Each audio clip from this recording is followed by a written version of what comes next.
அதாவது திராவிட முன்னேற்ற கழக ஆட்சி காலத்தில் பெண்களுக்கு பாதுகாப்பு இல்லை என்று ஒரு பெரிய குற்றச்சாட்டு வந்த காரணத்தால் தான் திராவிட முன்னேற்ற கழக வீழ்ச்சிக்கே ஒரு காரணமாக பார்க்கப்பட்டது. உங்களுக்கு நேரு மேலே எந்த வழக்கம் வரப்போகிறதில்ல, செந்தில் பாலாஜி உள்ள தள்ளி உட்கார வைக்க போகிறதில்ல, உதயநிதி கம்பி எண்ண போகிறதில்ல. தாவேக்காவோட ஆதவ் அர்ஜுனா உறவினர் ஜான் பிரிட்டோ அவர் தான் போதை கடத்தல் எல்லாம் பண்ணார் அப்படின்னு செய்தியெல்லாம் வந்துச்சு. திமுகவை அகற்றிட்டீங்க, ஜெயிச்சிட்டிங்கன்னு நினைக்கிறீங்க. மத்தியிலையும் மாநிலத்திலையும் அவங்களுக்கு அதிகாரம் இல்லைன்னு நீங்கள் நினைக்கிறீங்க. விஜய் வந்த உடனே என்ன நடவடிக்கை எடுத்திருக்கணும்? அந்த 41 உயிர் விஜயால் போகலை, செந்தில் பாலாஜியால் போகலை. 100 உயிர் போனால் நல்லதுன்னு காத்துட்டு இருந்தது வேணா. எல்லாமே சொல்றது ராகுல் ஒரு வேளை காங்கிரஸை விட்டு கொஞ்சம் விலகி போனான், சோனியா திருப்பி அந்த தலைமை பண்பை எடுத்துக்கொண்டால். பை த பீப்பிள் நேயர்களுக்கு வணக்கம். பல்வேறு அரசியல், பொருளாதார, சமுதாய பிரச்சனை அலசு நிகழ்ச்சியில் இன்று நம்மிடையே டிடிஎஸ் ரவி வந்திருக்கிறார்கள், அரசியல் விமர்சகர். வணக்கம் சார். வணக்கம் சார். நேற்று சிங்கப்பெண்ணை இந்த நிகழ்வு நேற்று துவங்கப்பட்டிருக்கிறது. அதாவது இத்தனை ஆண்டு காலம், அதாவது திராவிட முன்னேற்ற கழக ஆட்சி காலத்தில் பெண்களுக்கு பாதுகாப்பு இல்லை என்று ஒரு பெரிய குற்றச்சாட்டு வந்த காரணத்தால் தான் திராவிட முன்னேற்ற கழக வீழ்ச்சிக்கே ஒரு காரணமாக பார்க்கப்பட்டது. அதை முன்வைத்து தான் இந்த சிங்கப்பெண்ணை நிகழ்வு நேற்று துவங்கி பெற்று வைக்கிறீங்க. ஆனால் பார்த்தீங்கன்னா அதுலேயும் வழக்கம் போல் சினிமா வசனமெல்லாம் பேசியிருக்காரு அப்படின்ற குற்றச்சாட்டெல்லாம் முன்வைக்கப்பட்டிருக்கிறது. அது வழக்கமாக திமுக பயங்கரமாக குற்றச்சாட்டு முன்வைக்கிறாங்க. இதை எப்படி சார் பார்க்குறீங்க? இல்லை, நீங்கள் இந்த விஜய் திமுக அவங்க ஒருத்தருக்கு ஒருத்தர் பேசிக்கிறதுங்கிறதெல்லாம் மறந்துடுங்க. அவங்க 2 பேருமே ஒன்று தான். உங்களுக்கு நேரு மேலே எந்த வழக்கம் வரப்போகிறதில்ல, செந்தில் பாலாஜி உள்ள தள்ளி உட்கார வைக்க போகிறதில்ல, உதயநிதி கம்பி எண்ண போகிறதில்ல, ரித்தீஷோ அல்லது வேறு யாரோ எதுவும் ஆக போகிறதில்ல. ஸோ இவங்கெல்லாம் திமுக 2.0 மைனஸ் மன்னராட்சி அப்படிங்கிறதோடு அதை விட்டுருங்க. டயலாக்ஸ் பேசுகிறதையும் நீங்கள் விட்டுருங்க. ஆஃப்டர் ஆல் அவங்களாம் பஞ்ச் டயலாக் பேசிகிட்டு இருந்தவங்க தான். இப்போது தமிழகத்தில் மகளிர் காவல் நிலையம் கொண்டு வந்தது ஜெயலலிதா. ஆமாம். எப்போ கொண்டு வந்தாங்க? சுதந்திரம் அடைஞ்ச 2வது வருஷத்துலையா, 20வது வருஷத்துலையா, 50வது வருஷத்துலையா, 60வது வருஷத்தில் கொண்டு வந்தாங்க. 1000 விளக்கு தொகை தான். அப்போது 60 வருடங்களாக யாருமே ஒழுங்காக ஆட்சி பண்ணலையா? தப்புகள் குறைந்திருந்ததா? குற்றங்கள் நடக்காமல் இருந்ததா அப்படின்னு கேட்டிங்கன்னா அதுவும் நீங்கள் இல்லைன்னு சொல்ல போகிறதில்ல. அப்போது மகளிர் காவல் நிலையம் அப்படிங்கிறது காவல் நிலையத்திலேயே ஒட்டி இருக்கும். இப்போ தமிழ்நாடு பூரா அது இருக்கும். சின்ன காவல் நிலையம், அங்கே கூட ஒரு டேபிள் சேர் இருக்கும். அப்போ அங்கே காவல் நிலையம் இருக்கும். இவ்வளோ தானே. இப்போ சிங்கப்பெண் அப்படிங்கிறது எங்கே இருக்கும்? தமிழ்நாடு மேப் எடுத்து வச்சுக்கோங்க. எங்கெங்கெல்லாம் அவங்க கொடுக்க போகிறாங்க, எங்கெங்கெல்லாம் இது விபத்து பகுதின்னு நீங்கள் ஏன் போடுறீங்க? டேர்ன் பண்ணும்போது பார்த்து டேர்ன் பண்ணி, இல்லைனா மொத்தமாக டிக்கெட் வாங்கிடுவேன் அப்படிங்கிறதுக்கு தானே போடுறீங்க. அப்போது தமிழ்நாடு பூரா எங்கே குற்றங்கள் அதிகமாக நடக்குது, என்ன மாதிரி ஏரியாவில் நடக்குது, ஒரு ஒரு ஒரு ஒரு தொகுதின்னா அந்த தொகுதியில் என்ன மாதிரியான ஏரியாவில் நடக்குது, அங்கே இவங்களுடைய ப்ளாய் என்ன, ட்ரோஜன் யூஸ் பண்ண போகிறாங்களா, எந்த டெக்னிக்கில் இவங்க கண்டுபிடிக்க போகிறாங்க, எந்த டெக்னாலஜி இவங்க பயன்படுத்த போகிறாங்க. துப்பாக்கி கையில் வச்சுட்டு இருந்தால் டொப்புன்னு சுற்ற முடியுமா? முட்டிக்கீழே தான் சுட முடியும், வேறு எதுவும் சுட முடியாது, பெண்ணாக இருந்தாலும் ஆணாக இருந்தாலும். அப்போது இந்த முயற்சியை நீங்கள் எப்படி பார்க்கணும்னு சொன்னால், நான் இதில் அக்கறை காட்டுகிறேன் விஜய் சொல்லிட்டாரு, அதை நீங்கள் கைத்தட்டி வரவேற்றுருங்க. அதில் எந்த மாற்று கருத்தும் எனக்கு இல்லை. ஆனால் இதை செயல்படுத்த போவதில் நான் என்ன பண்ண போகிறேன்? நீங்கள் சொல்லும்போது என்ன சொன்னீங்கன்னா, திமுக ஆட்சி காலத்தில் அதிகமாக நடந்தது கிடையாது. இந்தியா பூரா, உலகம் பூரா பெண்களுக்கு எதிரான குற்றங்கள் நடந்து கொண்டு தான் இருக்குது. திமுக செய்த மிகப்பெரிய குற்றம் என்ன அப்படின்னு சொன்னால், சாதியை பார்த்து, மதத்தை பார்த்து, பின்புலத்தை பார்த்து தப்பு பண்ணுறவனை விட்டுறதும், தண்டனை கஷ்டத்தை அனுபவித்தவனை கண்டுக்காமல் விட்டதும். இது 2ம் முட்டாள்தனத்தினுடைய உச்சகட்டம். அதைத்தான் திமுக பண்ணிச்சு. அப்போ அது இவர் பண்ண போகிறாரா அப்படின்னு கேட்டால் எனக்கு தெரியாது. நேற்று வரைக்கும் 60 நாள் தான் ஆச்சு, 30 நாள் தான் ஆச்சு நீங்கள் சொல்வீங்க. ஆமாங்க அப்படின்னு நானும் போயிட்டே இருப்பேன். கேள்வி என்னென்னா, இவங்க பிளாட் அனாலிசிஸில் எப்படி இந்த பெண்ணுங்கிறத கொண்டு வர போகிறாங்க? அவங்களுக்கு என்ன மாதிரியான வசதிகள் இருக்குது? ஒரு வழக்கை காவல்துறை விசாரிக்கிறதுக்கும், சிபிசிஐடி விசாரிக்கிறதுக்கும், சிபிஐ விசாரிக்கிறதுக்கும் வித்தியாசம் என்ன? இவங்கிட்ட இருக்கக்கூடிய இன்டர்நேஷ்னல் தகவல்கள் சிபிசிஐடிகிட்ட இருக்காது. இவங்கிட்ட இருக்கக்கூடிய எக்யூப்மெண்ட்ஸ் காவல்துறையில் இருக்காது. ஆனால் உண்மை காவல்துறை போகும்போதே தெரிஞ்சிடும். என்ன நடந்ததுங்கிறது அந்த ஏட்டு போய் பேசணுன்னே தெரிஞ்சு போயிடும். வெறும் அதை மறைப்பதற்கான முயற்சிகள் நடக்கும். அப்போ தான் நீங்கள் இந்த ஸ்டேஜஸ்க்கு வரீங்க. ஸோ இதுதான் என்னுடைய பிளாட் திட்டம்னு சொல்ல வேண்டாமா? சாதாரணமாக ஒரு பிளாட் போட்டு உங்ககிட்ட 5000 ரூபாய் ஸ்கொயர் ஃபீட்டுக்கு நிலத்தை விற்கிறவனே அந்த பிளாட் எங்கே இருக்குது, என்ன மாதிரி இருக்குது, என்னென்ன வசதிகள் இருக்குது, எதுக்கு பக்கத்துலேருந்து வருது, இங்கே நீங்கள் வீடு கட்டினா நீங்கள் எப்படி செழிப்பாக வளருவீங்க, இப்படின்னு எத்தனையோ கதைகளை சொல்கிறான்ல. நான் பிளாட் வாங்கிட்டேன் அப்படின்ட்டா வேலை முடிஞ்சிருச்சா, நான் பிளாட் விற்க போகிறேன் அப்படின்ட்டா வேலை முடிஞ்சிருச்சா? ஸோ திட்டம் தான் ரொம்ப முக்கியம். நீங்கள் எப்படி அதை செயல்படுத்த போகிறீங்க, என்ன மாதிரியான அணுகுமுறைக்குள்ளே போகிறீங்க. சரி, எல்லாத்தையும் சொல்ல முடியாது. எல்லாத்தையும் சொல்லிட்டா திருடன் அதுக்கு ஒரு வழி வச்சுருப்பான். நான் இல்லைன்னு சொல்லலை, எல்லாத்தையும் சொல்லக்கூடாது. எங்கள் சோ ஐயா சொல்லுவார், ராஜீவ்காந்தி கொலை வழக்கு நடந்தபோது பத்திரிகையில் டெய்லி செய்தி வரும், இவரை முற்றுகையிட்டார்கள், அவரை தொண்டுறாங்க, இந்த வீட்டுக்கு வாசல் நிற்கிறாங்கன்னா அவன் ஓடி போயிடுவான். இப்படி தகவல் கொடுத்து என்னடா பிரயோஜனம்னு கேட்பார். அந்த மாதிரி நான் பண்ண சொல்லலை. பட் அட்லீஸ்ட் உங்களுடைய தாட் ப்ராசஸ் என்ன, உடையா நடையா அப்படின்னு கேட்டால் ஐ எம் சாரி சார். அதே மாதிரி பார்த்தீங்கன்னா சில நாட்களாகவே தாவேக்காவோட ஆதவ் அர்ஜுனா அவரோட உறவினர் வந்து ஜான் பிரிட்டோ, அவர் தான் வந்து போதை கடத்தலாம் பண்ணார் அப்படின்னு செய்திகள்லாம் வந்துச்சு. நேற்று திடீர்னு ஒரு செய்தி வந்துச்சு, ஜான் பிரிட்டோவுக்கும் அவங்க குடும்பத்துக்குமே சம்மந்தமே கிடையாது, லீமா ரோஸுக்கும் அவங்க குடும்பத்துக்கு சம்மந்தமே கிடையாது, தேவையில்லாமல் ஜான் பிரிட்டோ வந்து அங்கே அவர் உறவினர்னு பொய் கதைகளை புனைகிறார்கள் அப்படின்ற செய்தியை நேற்று சொல்லியிருக்காங்க. ஜான் பிரிட்டோவே நான் இல்லை, அந்த ஜான் பிரிட்டோ வேற அப்படிங்கிறது தானே அவர் சொன்னார். அவர் ஜான் பிரிட்டோ தான், அவருடைய தங்கச்சி எல்லாத்தையும் அவர் தெள்ள தெளிவாக தான் சொன்னார். எனக்கு என்னென்னா, இப்போ ஒருத்தர் வெளில வந்துட்டு நான் அவன் இல்லை அப்படிங்கிறாரு. நீங்கள் உடனே என்ன பண்ணணும், அவன் யாருங்கிறது உங்களுக்கு அட்ரஸ் இல்லாமையா நீங்கள் ஒருத்தனை பற்றி சொன்னீங்க. யாரோ ஒருத்தன், அது இன்னொரு ஜான் பிரிட்டோன்னே வச்சுக்கோங்க. எல்லாம் தேவாலயத்தில் சண்டே கூட போகிறவங்க தான், ஒருத்தருக்கு ஒருத்தர் உதவி பண்ணிக்கக்கூடிய போகிறவங்க தான். நல்லவங்க இருக்காங்க, கெட்டவங்க இருக்காங்க, அது ஒரு பக்கம் விட்டுருங்க. அப்போ அந்த ஜான் பிரிட்டோ யாருங்கிற செய்தி உங்களுக்கு இனி வரைக்கும் ஏன் வரல? அவன் 29வது குறுக்கு தெரு 8வது வீடு 3வது மாடியில் இருக்கான்னு உங்களுக்கு தகவல் ஏன் இன்னும் வரல? அப்போ இது என்ன, எதுக்காக இதெல்லாம் பேசுகிறீங்க? நாம் வருத்தப்பட வேண்டியது என்னென்னா, அல்லது விஜய் யோசிக்க வேண்டியது என்னென்னா, ஆதவ் அர்ஜுனாவுக்கு அந்த துறைமுகத்தை கொடுக்க வேண்டுமா கொடுக்கக்கூடாதா, இவ்வளவு தான் அவர் முடிவு எடுக்கணும். மற்றதெல்லாம் வெறும் செய்தி, உங்களுக்கு பிளாக்கேஜஸ் இருக்கக்கூடிய செய்தி. இப்போ இவர் வந்து இன்னொருத்தரை கூட்டிகிட்டு வந்து இவர் தான் அந்த ஜான் பிரிட்டோ அப்படின்னு சொல்லியிருந்தால் அவங்க வேலை முடிஞ்சிருச்சு. அதை சொன்னாரா? இல்லை. காவல்துறையாவது நேற்றுக்கு மத்தியானம் சொன்னாரா? ஆமாம். இப்போ வரைக்கும் உங்களுக்கு அந்த ஜான் பிரிட்டோ யாருங்கிறது உங்களுக்கு யாரும் சொல்லலை. ஆனால் இதை வெளியே கொண்டு வந்த இவர் வந்து உள்ளே போயிட்டு வெளில வர்றாரு. யார்? மாரிதாஸ் உள்ளே போயிட்டு. இது என்ன அநியாயம்? ஸோ ஒரு செய்தி, அதனுடைய அர்த்தம், அதனுடைய மூலம் அங்கே போய் நம்ம நிறுத்தி வச்சா நம்ம ஏதாவது பேசலாம். இதில் பேசுகிறதுக்கு என்ன இருக்குது? ஸோ அதே மாதிரி பார்த்தீங்கன்னா, இப்போ ஆதவ் அர்ஜுனா பற்றி பேசும்போது எல்லா ஆட்சிலையும் வந்து பவர் சென்டர் இருக்கும் அப்படின்னு சொல்லப்பட்ட சூழ்நிலை இவர் என்ன சொன்னார், விஜய் யாருமே பவர் சென்டர் கிடையாது, நான் தான் பவர் சென்டர்னார்.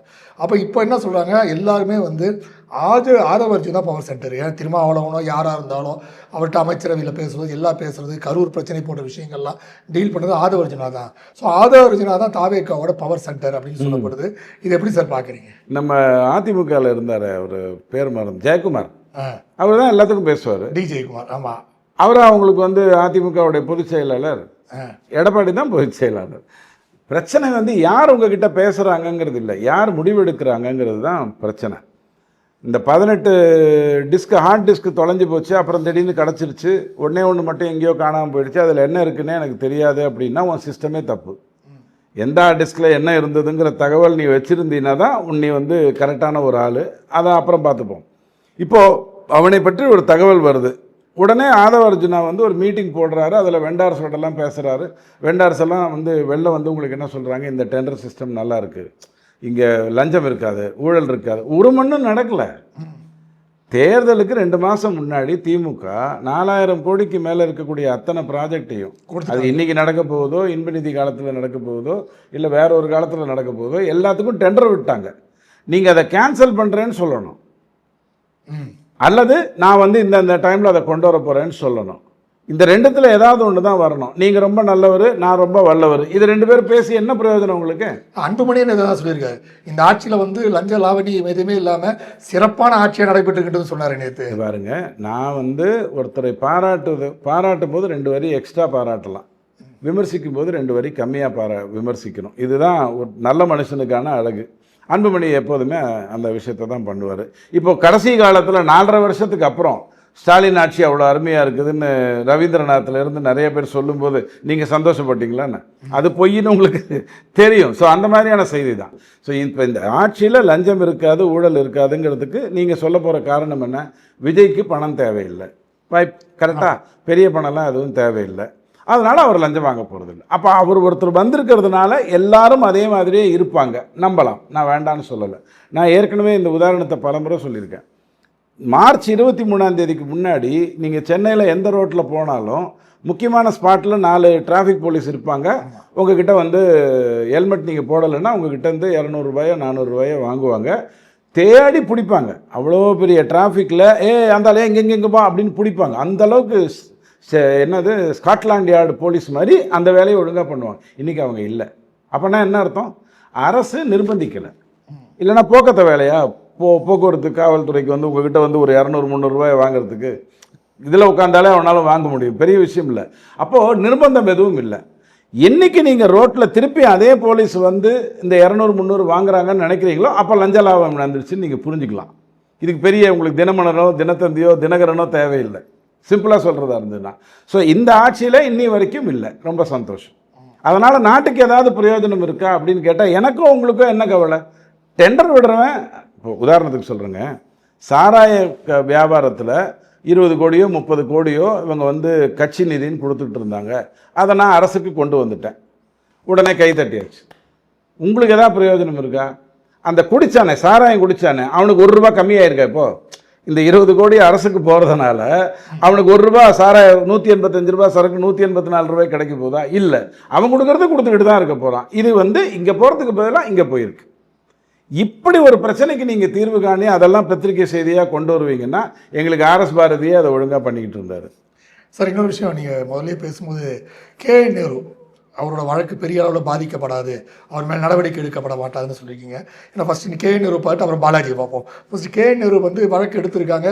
இது மாதிரி 23 வந்து எந்த விதமான நடவடிக்கை எடுக்கப்படக்கூடாது அப்படின்ற விஷயத்தை சொல்லியிருக்காங்க. எல்லாருமே என்ன சொல்கிறாங்க பார்த்தீங்கன்னா, சார் அருண் வந்து அதில் வந்தோடனே அவர் பயங்கரமாக நடவடிக்கைகள் எடுக்க ஆரம்பிச்சிட்டாரு அப்படின்ற விஷயத்தையும் பேச ஆரம்பிச்சிருக்காங்க. அந்த ஊழல் பற்றிய விஷயங்கள்லாம் கூட கொஞ்சம் ப்ரெஷர் பண்ணுறாரு அருண் அப்படின்லாம் சொல்கிறாங்க. நீங்கள் எப்படி சார் பார்க்குறீங்க? நீதிமன்றம் ஒரு விஷயத்துக்கு தீர்ப்பு கொடுப்பதற்காக கேட்குற தரவுகள் இருக்கு இல்லையா, அந்த தரவுகள் வச்சுக்கிட்டு நீங்கள் நேருவையோ அல்லது யாரையுமோ அரெஸ்ட் பண்ணி உள்ளே கொண்டு போய் உட்கார வைக்க முடியாது. நம்பர் 1. நம்பர் 2 ரொம்ப முக்கியமானது. நம்ம இவர் மாதிரி ஜெகத் ரட்சகன் மாதிரி அவர் போய் 900 கோடி பெனால்ட்டி கட்டிட்டு வந்துட்டார். அவர்கிட்ட ஊடகம் போய் என்ன கேட்கணும்? ஐயா, எதுக்குயா பெனால்ட்டி கட்டினீங்க? என்ன தப்பு பண்ணீங்க? இனிமேல்ட்டு அந்த தப்பை நீங்கள் பண்ணுவீங்களா? நீங்கள் சொல்கிறதன் மூலமாக மற்றவங்களாம் அந்த தப்பு பண்ணாமல் ஒரு நல்ல நிலைமைக்கு வரணும். கேட்டாங்களா? கேட்கல. ஸோ அது செய்தியாகவே உங்களுக்கு ஆகலை. ஸோ இந்த மாதிரியான நான் ஏன் வந்து இதை புறந்தல்றேன்னா, நீதிமன்றம் நேர்மையாக தான் நடக்குது, எனக்கு அதில் ஒன்றும் மாற்று கருத்து இல்லை. ஆனால் அது கேட்கக்கூடிய தரவுகளை கொடுக்கக்கூடிய அளவுக்கு நான் எவனாவது வந்து ஒப்புதல் வாக்குமூலம் கொடுத்தா தான் நீங்கள் ஒரு கேஸை முடிக்க முடியும். ஜெயகிருஷ்ணனை கொண்டு போய் உள்ளே வைக்கணும்னு சொன்னால் ரவி வந்து ஒப்புதல் வாக்குமூலம் கொடுக்கணும். வேறு எந்த விதத்துலையும் உங்களை கொண்டு போய் உள்ளே உட்கார முடியாது. ஸோ இந்த மாதிரியான செய்திகள் வர்றதுனால நாட்டில் நாளைக்கு மறுமலர்ச்சி வந்துடும், இவர் அங்கே போய் உள்ளே போயிடுவார்னு நினச்சிங்கன்னா சிந்துபாத் கதை தான். அதெல்லாம் நடக்க போகிறதில்ல. ரொம்ப சிம்பிளாக சொல்லிட்டு போகிறேன். செந்தில் பாலாஜி கூட வந்து கவர்னர் அலுவலகத்திலேருந்து அவரை வந்து விசாரணைக்கான நடவடிக்கைகள் எடுக்கலாம்னு சொல்லிட்டாங்க. ஸோ அது விசாரணை நடக்க ஆரம்பிக்குமா? தெரியலைங்க. அதாவது வந்து நான் ஆட்சிக்கு வந்த உடனே, இப்போ ஜெயலலிதா அம்மா 2001 ஆட்சிக்கு வர்றாங்க. ஆட்சிக்கு வந்த உடனே பாலம் கட்டினதில் ஊழல் பற்றி தெரியுது. ஸ்டாலினை தேடுறாங்க, அவர் ஓடி ஒளிஞ்சிட்டார். கருணாநிதி ஐயாவை அரெஸ்ட் பண்ணுறாங்க. 2001 வந்த உடனே நடந்தது. மார்ச் 23 முன்னாடி நீங்கள் சென்னையில் எந்த ரோட்டில் போனாலும் முக்கியமான ஸ்பாட்டில் 4 டிராஃபிக் போலீஸ் இருப்பாங்க. உங்ககிட்ட வந்து ஹெல்மெட் நீங்கள் போடலைன்னா உங்ககிட்ட இருந்து 200 ரூபாயோ 400 ரூபாயோ வாங்குவாங்க. தேடி பிடிப்பாங்க. அவ்வளோ பெரிய டிராஃபிக்கில் அந்தாலே எங்கெங்கெங்கப்பா அப்படின்னு பிடிப்பாங்க. அந்தளவுக்கு. அப்போது கருணாநிதி ஐயாவை காலையில் போய் அரெஸ்ட் பண்ணோங்கிற ஒரே குற்றத்துக்காக வாஜ்பாயிலிருந்து எல்லாருமே ப்ரெஷர் பண்ணுறாங்க. ஆமாம், நீங்கள் என்ன பண்ண முடியும்? ஜெயலலிதா அம்மாவுடைய கோபம் நியாயமானது. பாலத்தில் ஊழல் நடந்திருக்கு, நான் கூப்பிட்டு விசாரிக்கணும். அவரோ பெரிய போராளி. யார்? கருணாநிதி ஐயா. ஜெயிலெல்லாம் துச்சமனம் மதித்து வருவார். அவர் வந்து பஞ்சு மெத்தையில் தூங்குகின்றவர் ஒருவர் கிடையாது. ஆனால் வரல. அப்போது விஜய் வந்த உடனே என்ன நடவடிக்கை எடுத்திருக்கணும்? அந்த 41 உயிர் விஜயால் போகலை, செந்தில் பாலாஜியால் போகலை. 100 உயிர் போனால் நல்லதுன்னு காத்துட்டு இருந்தது வேணால் செந்தில் பாலாஜி பண்ண தப்பு. நீங்கள் அவர் மேலே கேஸ் நடவடிக்கை எடுக்கணும்னு ஏன் இது வரைக்கும் பேச மாட்டேங்கிறீங்க? அவரை வைத்து கொண்டு தானே நீங்கள் அதிமுகவோட பேச்சுவார்த்தையை நடத்துனீங்கன்னு எனக்கு தோணுது. செந்தில் பாலாஜியை வைத்து கொண்டு தான் அதிமுகலேருந்து அந்த 25 பேர் கடத்துகிற வேலையை பண்ணீங்கன்னு எனக்கு தோணுது. இல்லைன்னு மறுங்க. அவன் நீங்கள் யார் எவன் மேலே நீங்கள் ஸ்டெப் எடுப்பீங்கன்னு நினைக்கிறீங்க? அண்ணாமலை மாதிரி ஸ்ட்ரைட்டாக ஒருத்தர் வந்து உட்கார்ந்தா தான் இந்த மாதிரியான நடவடிக்கைகள் நடக்கும். அப்படியே அண்ணாமலை வந்தால் நடக்குமான்னு கேட்டால் எனக்கு தெரியல. ஏன்னா டாஸ்மாக் 1000 கோடி வழக்கு எங்கே நிற்குதுன்னு எனக்கு தெரியல. டெண்டர்களை பற்றி அவர் சொல்லக்கூடாதுன்னு சொன்ன தகவல் எதுவும் தெரியல. ஸோ நமக்கு நிறைய செய்திகள் வருது, அங்கே பூத்திருக்கு, இங்கே காய்ச்சிருக்கு அப்படின்னு. நாம் எதையும் ரசிக்க முடியாது. சார் நீங்கள் அண்ணாமலைன்னு சொன்னப்போ தான் அந்த விஷயத்துக்கு போகலான்ட்டு இருந்தேன். ஏன்னா பார்த்தீங்கன்னா எல்லாமே சொல்லுவது என்ன, திமுகலேருந்து எல்லாமே வந்து நேரடியாக மோடி உள்ளே வர முடியாமல் பி டீமாக அண்ணாமலையை முன்னாடி அனுப்பிச்சி வச்சுருக்காங்க. அவர் கொல்ல கூட்டத்துக்காக போகிறாரு. அப்படி சொல்கிறேன். ஐஎஸ்ஐஎஸ் தீவிரவாதியா மோடி, நான் போக மாட்டேன், ராமசாமி அனுப்பிச்சு வைன்னு சொல்கிறது முட்டாள்தனம். 21 மாநிலத்தில் ஆளுகின்ற கட்சி பிஜேபி. நீ எல்லாம் கும்பிடியை தாண்டி ஓட்டே வாங்க முடியாது. ஓட்டை என்ன மண்ணாங்கட்டி 10 ரூபாய்க்கு 2 5 ரூபா வாங்க முடியாது உனக்கு, உன் அதிகாரத்தை வச்சுக்கிட்டு. அவ்வளவுதான். நீ அது 21 மாநிலத்தில் ஆளுகின்ற ஒரு கட்சி.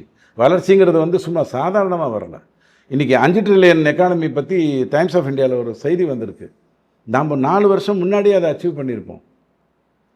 டாலர் டிப்ரிசியேஷன் ஒரு பக்கம் வந்த உடனே நம்ம நஷ்டப்பட்டு இன்னொரு 2 வருஷத்துக்கு தள்ளி வைக்கிறோம். மோசமாக இருந்தாலும் 3 வருஷத்தில் வந்துடுவோம். கேவலமாக உலக சூழ்நிலை மாறினாலும் இந்த சாதியே இல்லாத மார்க்கம் வந்து ஒன்றுக்கு ஒன்று அடிச்சுக்கிட்டு பாருங்கள், 2 சாதியை அடிச்சுக்கிட்டு பாருங்கள். இது தொடர்ந்து நடந்தால் கூட 4 வருஷத்தில் மேலே வந்துடுவோம்.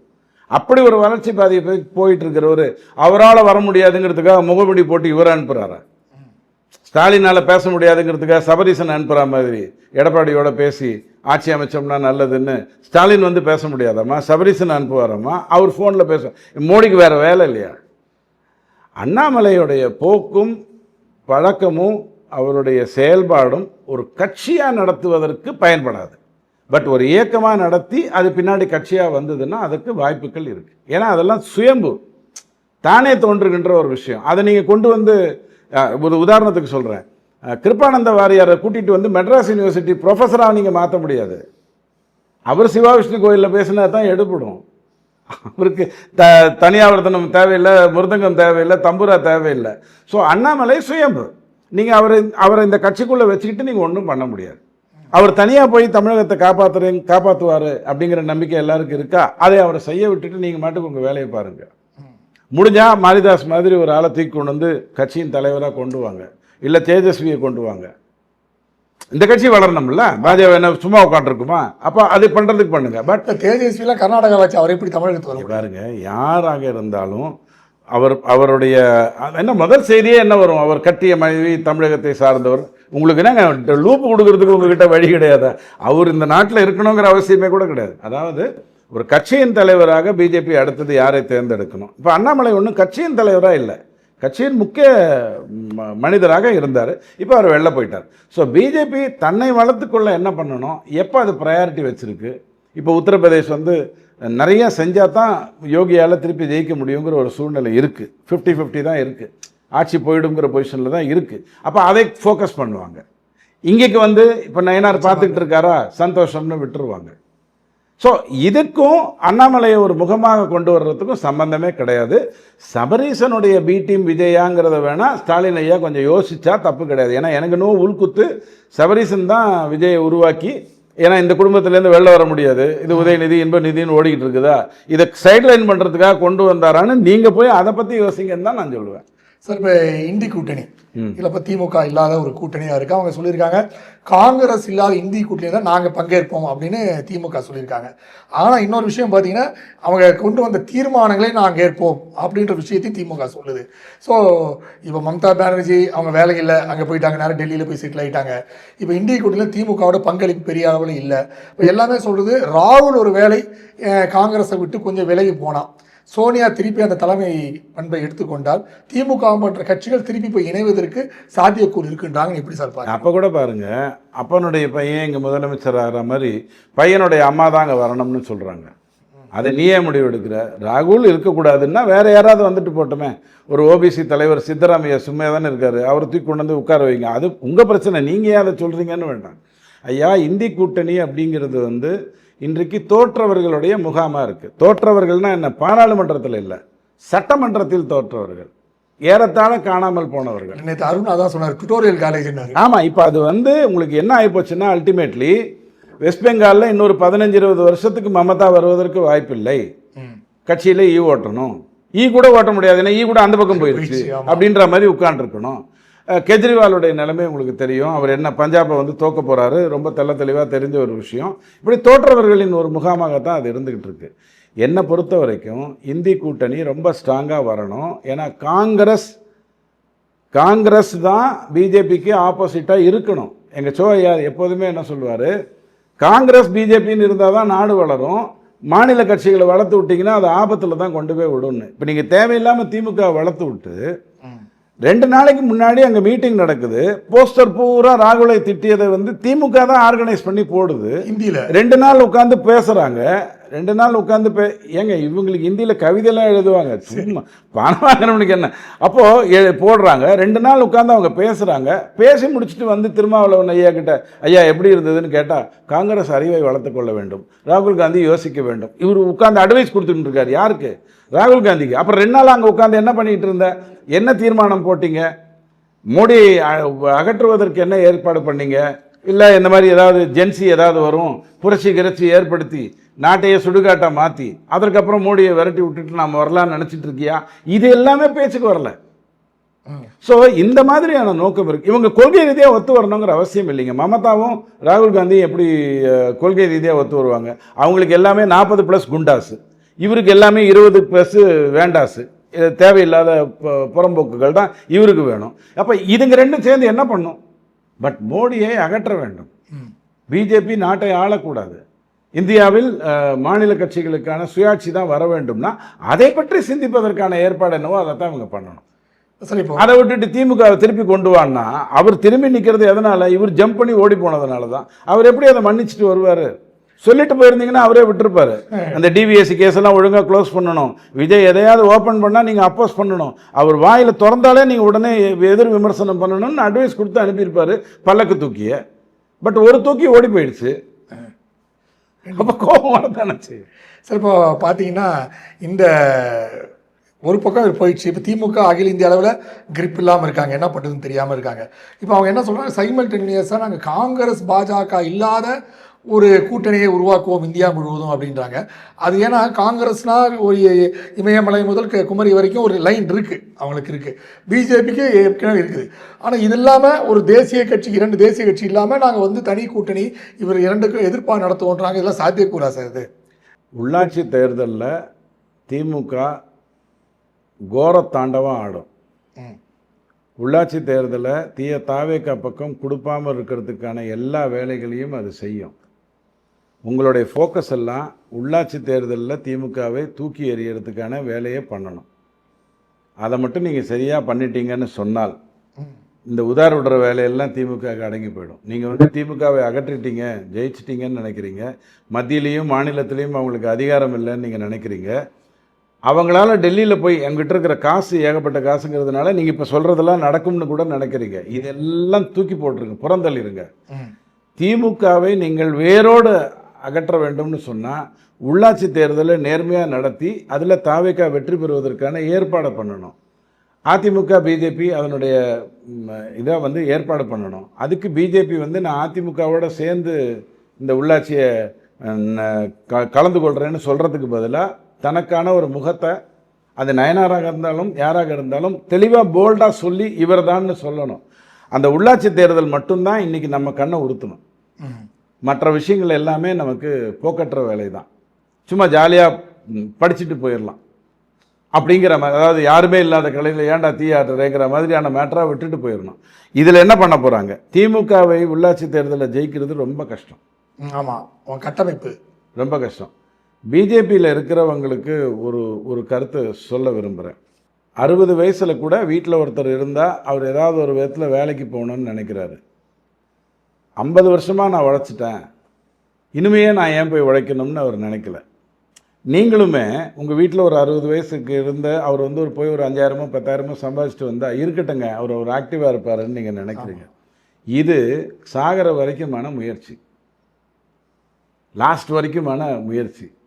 பிஜேபி தனக்குன்னு ஒரு தலைவனை, அதாவது ஒரு அசோசியேஷன் ஆஃப் பீப்புளாக வளரக்கூடிய ஒரு தலைவனை, வளர்த்தக்கூடிய ஒரு தலைவனை இந்தியா பூரா எப்படி கண்டுபிடிச்சதோ அந்த மாதிரி கண்டுபிடிக்கிற வேலையை செய்யணும்.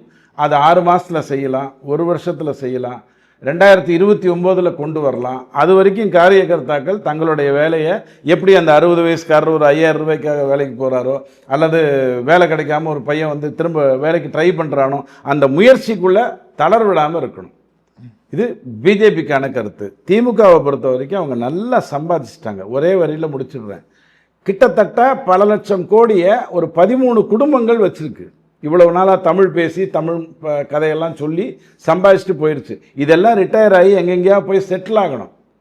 வேரோட தூக்கி எறியணும்னா உள்ளாட்சி தேர்தலில் உங்களுடைய ஸ்ட்ராட்டஜி கரெக்டாக இருக்கணும். இதை தவிர நீங்கள் பேசுகிற எல்லா செய்திகளுமே ஜாலியாக கேட்டுட்டு போயிடலாம்.